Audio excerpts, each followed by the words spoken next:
In the early years of World War II, Japanese pilot training did not begin in the cockpit. It began in silence. Young men were taught to stand still for hours, breathing slowly, learning to control their thoughts before they ever touched an aircraft. Fear was considered a weakness, hesitation a failure. The goal was not confidence. The goal was emptiness. A pilot who felt nothing could react without doubt. When flight training finally began, instructors focused less on speed and more on awareness. Pilots were taught to feel the aircraft, not fight it. The engine was not just a power source. It was a living system.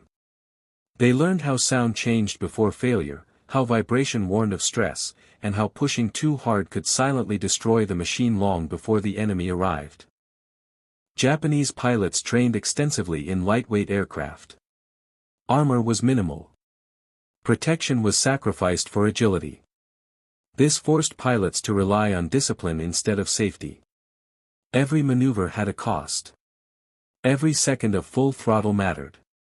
They were trained to think ahead, knowing that one careless moment could end both pilot and machine. Mental conditioning was as intense as physical training. Pilots were taught to imagine the mission already completed. Survival was not discussed. Success was. This mindset reduced panic and sharpened focus. By removing the idea of return, pilots removed fear. What remained was control. Engine management became a form of meditation. Pilots memorized temperature limits, fuel behavior, and airflow patterns. They learned when to ease the throttle during climbs and when to push briefly without causing long-term damage. This knowledge allowed them to stay airborne longer than expected, even when engines were stressed by combat conditions. In combat, this training revealed its purpose. Japanese pilots often flew aggressively, not because they were reckless, but because they trusted their understanding of the aircraft. They knew exactly how much the engine could endure. This precision allowed them to outmaneuver heavier, more protected enemy planes during the early stages of the war. However, this approach had limits. As the war progressed, enemy aircraft improved. Armor increased. Firepower grew stronger. The Japanese philosophy of lightness and discipline faced new challenges. Engines were pushed harder, and losses increased.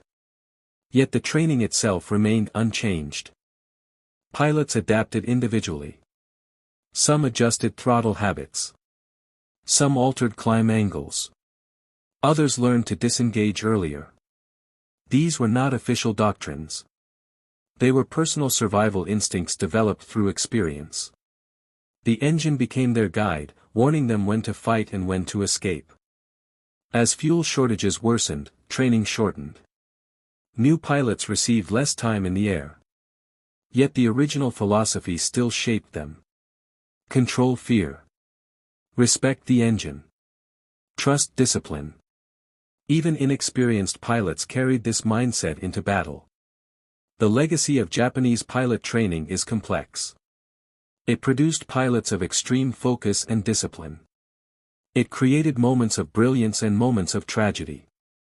Above all, it proved one thing. In the sky, technology matters. But mindset decides how long a machine remains alive. The sun had barely risen over the airfield, yet the training ground was alive with activity. Japanese pilots of World War II were not only learning to fly, they were learning to become one with their machines. Today, the lesson was endurance. The Zero aircraft, light and agile, was deceptively delicate. Every engine component had its limit, every cylinder its breaking point. Instructors instructed the cadets to treat the engine as a living companion. Do not push blindly. Listen, feel, respond. Even a minor misjudgment could turn a controlled climb into disaster. The young pilot climbed into the cockpit, helmet snug, hands lightly resting on the controls, and felt the engine pulse beneath his fingertips. It was not power he sought, but rhythm. The instructor called for a takeoff. With smooth movements, the aircraft rolled forward, wheels leaving the tarmac like whispers. Altitude gained gradually, every motion precise. Climbing, Diving, gliding, they practiced in sequences designed to teach them patience, calculation, and harmony with the engine. When the throttle increased, the pilot listened for changes in tone, feeling heat and vibration as information rather than warning. They learned that panic shortened flights, while calm extended them. Hours passed. The cadets rotated through maneuvers, each repetition imprinting instinctive understanding. By the time the first combat mission would arrive, their bodies would remember the engine before their mind did. Instructors observed silently, only intervening when safety demanded. No applause, no recognition, only quiet focus and relentless observation. After landing, pilots reviewed each detail mentally, recalling the subtle shifts in airflow, the slight changes in vibration, the way the machine responded under stress. This knowledge was more valuable than any weapon. Survival depended not on firepower, but on understanding. As days turned to weeks, each pilot developed a unique rhythm with their assigned aircraft. Engines became familiar, almost personalities themselves. A small misalignment, a slight hesitation, these were signals that could no longer be ignored. Cadets began to anticipate mechanical behavior, adjusting in anticipation of failure rather than reaction.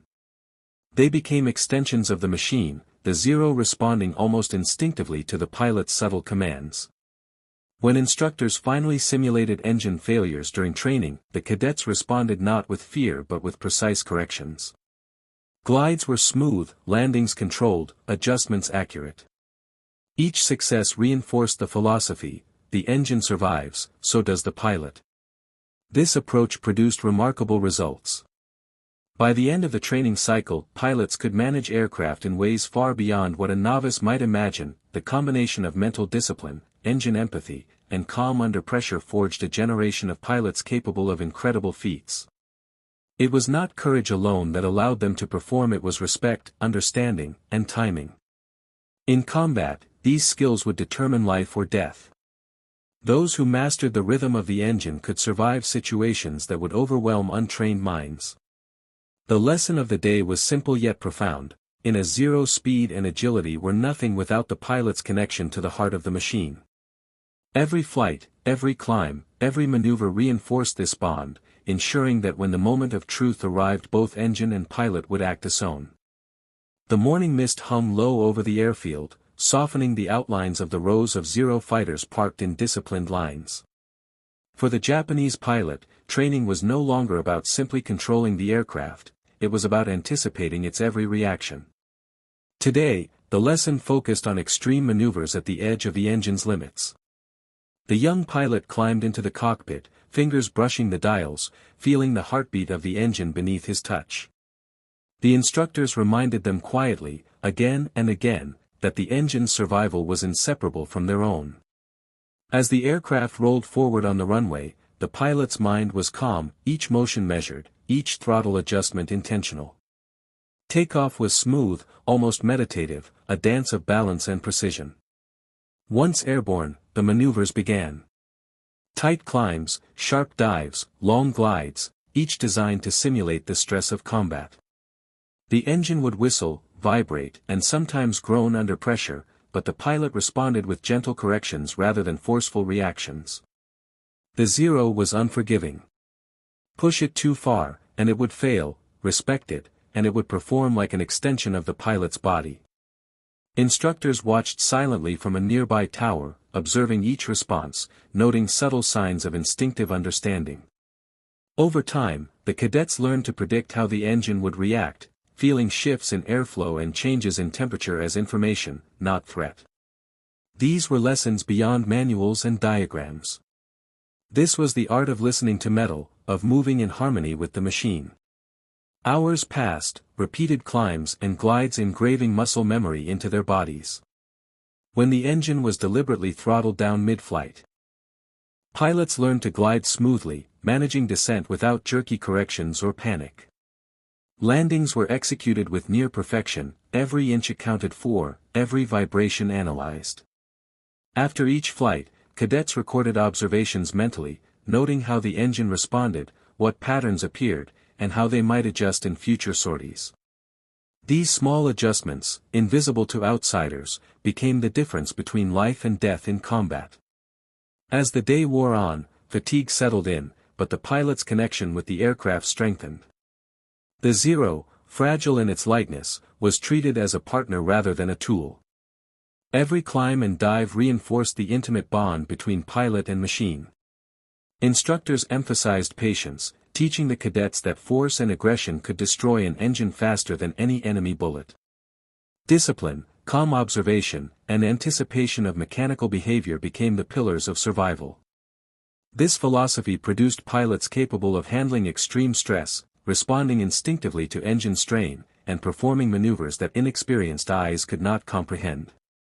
By the time they would fly into combat, they were no longer mere operators. They were extensions of their aircraft, intimately familiar with the sounds, vibrations, and behaviors that signaled danger or opportunity. The Zero responded almost as if alive, moving with the rhythm of its pilot, the two acting in seamless coordination. Every training day reinforced the lesson: in these planes, understanding was as vital as skill, and respect for the machine determined survival. Only those who truly listened, who truly synchronized with the engine, could hope to master the deadly ballet of the sky. The day began with a soft chill in the air, dew still clinging to the grass around the airfield. For Japanese pilots, every morning was a ritual, a quiet preparation before facing the engines. Today's focus was on endurance under sustained pressure. The Zero, lightweight and agile, demanded precision at every stage. The pilot climbed into the cockpit, adjusting straps, fingers grazing the gauges, feeling the subtle hum of the engine awakening. Instructors had taught that the machine's heartbeat could be felt through touch and sound if one knew how to listen. Takeoff was deliberate. The aircraft rolled smoothly along the runway, then lifted with a gentle surge, wings cutting through the morning mist. The first series of maneuvers began immediately. Tight turns, long climbs, and sudden dives were performed in sequence, each designed to stress the engine just enough to teach control without breaking it. The pilot learned to sense heat changes and microvibrations, adjusting throttle and pitch instinctively. Any misstep could result in engine damage or loss of altitude. Unlike other nations' aircraft, the Zero had no heavy armor. Survival relied entirely on understanding, anticipating, and responding. Hours passed with repetition, but the cadets never grew complacent. Each climb was a new test, each dive a reaffirmation of training principles. When instructors cut power unexpectedly, the pilot had to glide. Judging distance, angle, and wind to execute a flawless landing. Panic was the enemy. Calm observation was the key. Every flight ended with mental debriefs, analyzing subtle patterns in engine response and pilot decisions. With each iteration, the pilot became attuned to the machine in a way that went beyond skill. The engine was no longer a tool, it was a partner. By the end of the day, even fatigued hands and strained eyes were guided by instinct and memory. The philosophy was clear: mastery of the machine equaled mastery of the sky. Survival depended not on luck, but on the intimate connection between pilot and engine. Instructors often remarked that the best pilots were those who moved with the aircraft rather than against it, responding not to danger, but to the rhythm of the machine. This mindset allowed Japanese pilots to perform feats that seemed impossible, controlling fragile fighters in the chaos of aerial combat. Every flight reinforced the lesson: the engine does not fail without warning, and those who listen carefully have the best chance of returning home. By sunset, the airfield was quiet. The engines cooled, pilots stretched tired muscles, and minds replayed the day's lessons. The Zero, silent now, seemed almost alive, a patient teacher whose wisdom had been shared with those who were willing to hear it. The sun had climbed higher, casting sharp shadows over the airfield, yet the morning remained calm, almost deceptive. For the Japanese pilot, each day of training was a battle against instinct as much as against the aircraft itself. The Zero fighter, light and responsive, waited patiently as the pilot climbed into the cockpit, hands brushing the instruments with familiarity. Today's lesson was precision under fatigue. Hours of previous flights had taught the young pilot how to listen to the engine, how to feel heat patterns, how vibration whispered danger. Takeoff was smooth, the aircraft gliding forward effortlessly as if it sensed the pilot's intention. Once airborne, a sequence of maneuvers began. Long climbs followed by rapid dives, tight turns, and subtle glides, all designed to teach endurance, anticipation, and instinctive control. The engine responded predictably to the pilot's touch, yet the challenge lay in maintaining focus as fatigue crept in. Every decision mattered. Every slight overcorrection could result in failure. Instructors observed silently, noting the cadet's ability to integrate instinct with technical understanding. Gradually, the pilot began to move in perfect harmony with the aircraft. The engine's hum became a language, every vibration a signal, every note a warning or confirmation. It was a conversation only those trained to listen could understand. Hours passed, maneuvers repeated, corrections refined. When simulated emergencies occurred, the pilot reacted not with fear, but with calm precision. Glides were smooth, landings flawless, and adjustments seamless. Each action reinforced the principle that survival depended not on raw skill, but on a deep understanding of the machine. By late afternoon, as the final flights concluded, the pilot descended gently, landing with a perfect flare, wheels kissing the runway in quiet triumph. Standing beside the Zero, wiping sweat from his brow, the pilot reflected on the bond formed over countless hours of training. The aircraft was no longer just metal and fuel, it was a teacher, a guide, a companion in the sky. The lessons learned today were more valuable than any weapon could provide. They were about patience, observation, anticipation, and respect for the fragile power beneath the wings. As the sun dipped toward the horizon, shadows lengthened across the airfield, painting the Zero in a solemn light. The pilot shut down the engine, feeling its final vibration fade into silence. He stepped out, looking up at the sky that had been both playground and classroom. In that quiet moment, he understood the essence of his training. It was not speed, nor aggression, nor even bravery alone that mattered. It was harmony, understanding, and the ability to act with clarity under pressure. The engine had spoken, and he had listened. And for the first time that day, he smiled, knowing that both machine and pilot had survived another day, another lesson, another step closer to mastery.